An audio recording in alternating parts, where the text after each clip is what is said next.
NFPA 70 National Electrical Code, Article 300 Wiring Methods, Section 300.15.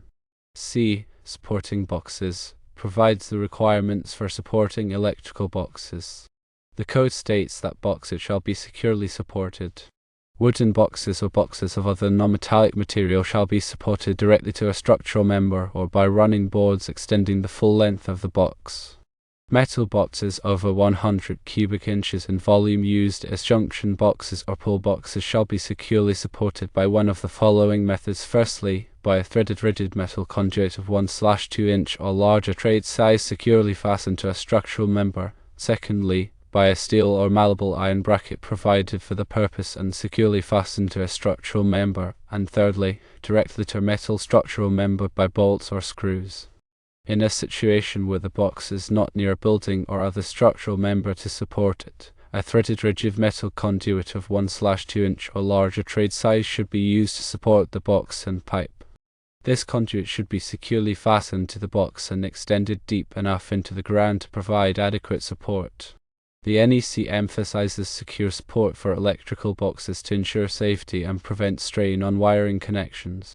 When transitioning from polyvinyl chloride, or PVC, to rigid conduit, especially in an outdoor setting away from any buildings, understanding the NEC guidelines is crucial.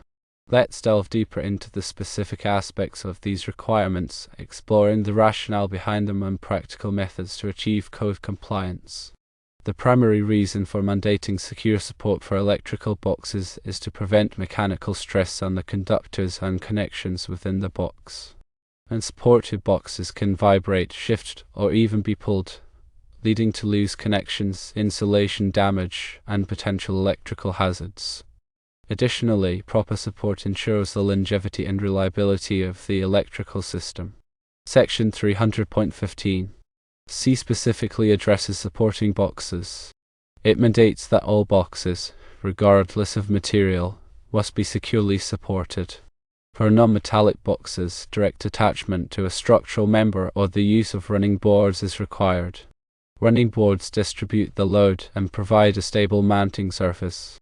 For metal boxes exceeding 100 cubic inches, such as junction boxes or pull boxes, more robust support methods are necessary. These methods include using threaded rigid metal conduit, steel or malleable iron brackets, or direct attachment to a metal structural member. When transitioning from PVC to rigid conduit in an outdoor setting where no nearby structures are available for support, the most practical and compliant method is typically using threaded rigid metal conduit. The NEC specifies a minimum trade size of 1/2 inch for the supporting conduit. This size requirement ensures sufficient mechanical strength and rigidity to withstand environmental factors such as wind, rain, and soil movement. The installation process involves several key steps. Firstly, select a rigid metal conduit of the appropriate trade size, at least 1/2 inch or larger, based on the size and weight of the electrical box. Secondly, thread the conduit into a threaded hub on the electrical box. Ensure the connection is tight and secure.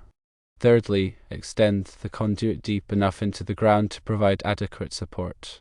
The depth will vary depending on soil conditions and the height of the box above ground. Fourthly, backfill the excavation around the conduit with compacted soil or concrete to provide additional stability. In some cases, it may be necessary to use a concrete foundation or a wider base for the conduit to prevent sinking or tilting over time. The NEC does not specify a precise depth for the underground portion of the supporting conduit, but it must be sufficient to provide adequate support. A general rule of thumb is to extend the conduit at least 1/3 of the above-ground height into the ground. However, this may need to be increased in areas with soft soil or a high wind exposure. The conduit should be installed vertically and plumb, ensuring the box remains level and stable. It is also important to consider the potential for corrosion when selecting and installing the rigid metal conduit.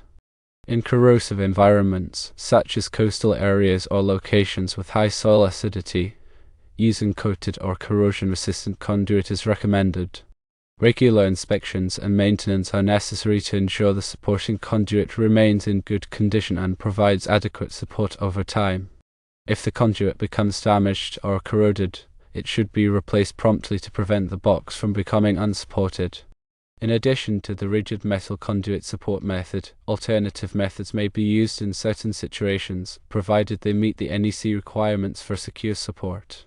One option is to use a steel or malleable iron bracket specifically designed for supporting electrical boxes. These brackets are typically fastened to a separate ground-mounted post or structure.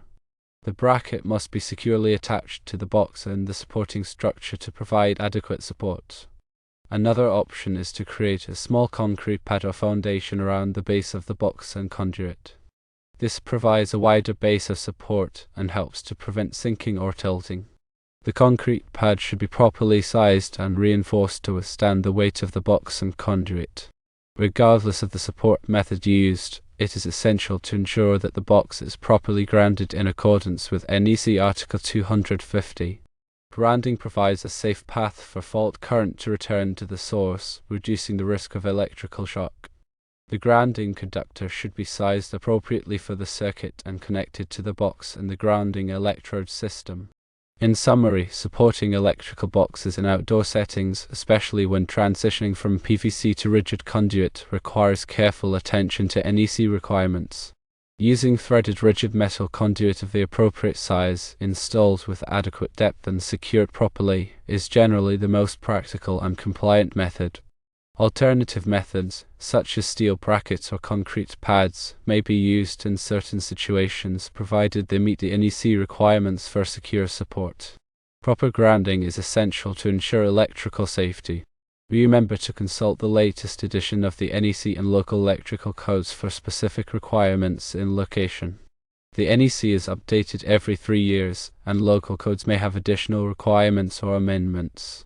Always follow the manufacturer's instructions for installation and support of electrical boxes and conduits.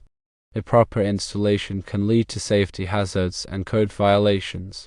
Furthermore, consider environmental factors such as soil conditions, wind exposure, and corrosion potential when selecting and installing support methods.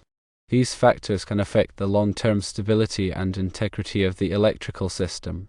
Periodic inspections and maintenance are crucial to ensure that the support system remains in good condition and continues to provide adequate support over time. Replace any damaged or corroded components promptly to prevent safety hazards. Adhering to these guidelines ensures a safe and code-compliant installation, providing reliable electrical service for years to come. Always consult with a qualified electrician for any electrical work to ensure safety and compliance with all applicable codes and regulations. Electrical work can be dangerous, and it is important to have the knowledge and experience necessary to perform it safely. Remember, safety is paramount when working with electricity.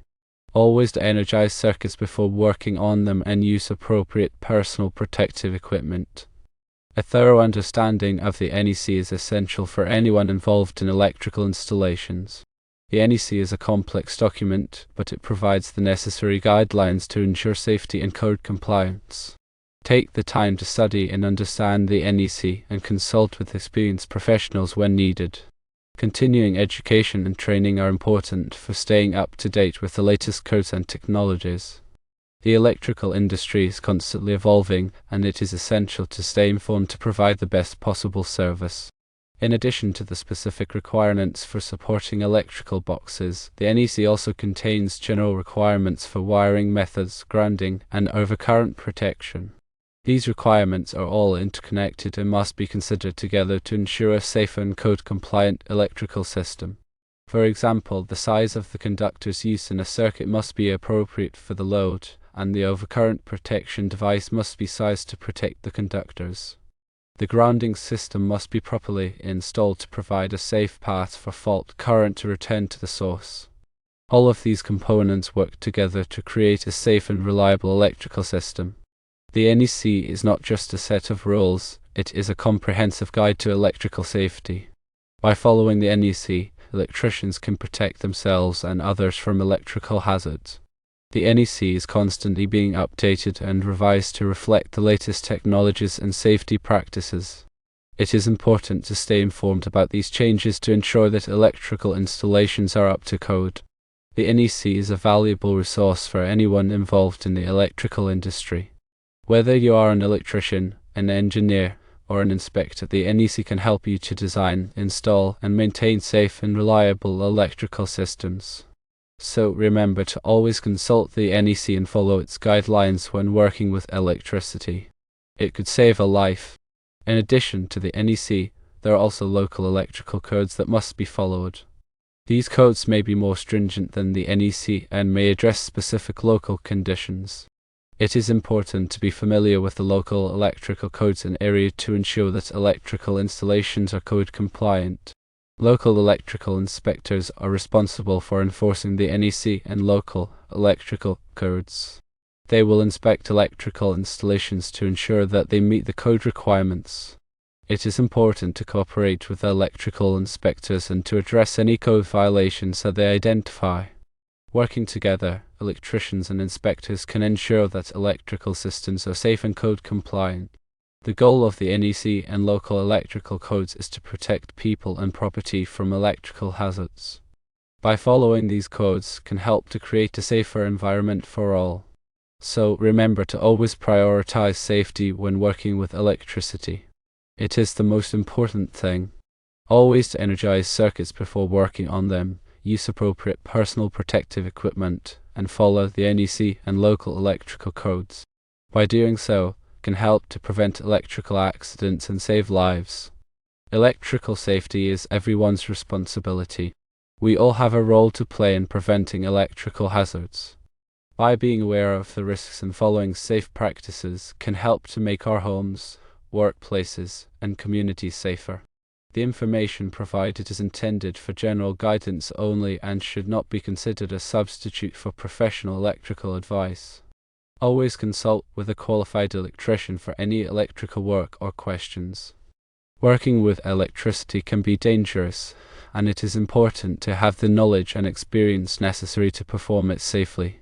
This discussion highlights the importance of adhering to the National Electrical Code, particularly Article 300.15 C, when supporting electrical boxes in outdoor settings. The transition from PVC to rigid conduit requires a secure and code-compliant support system to ensure safety and prevent potential hazards.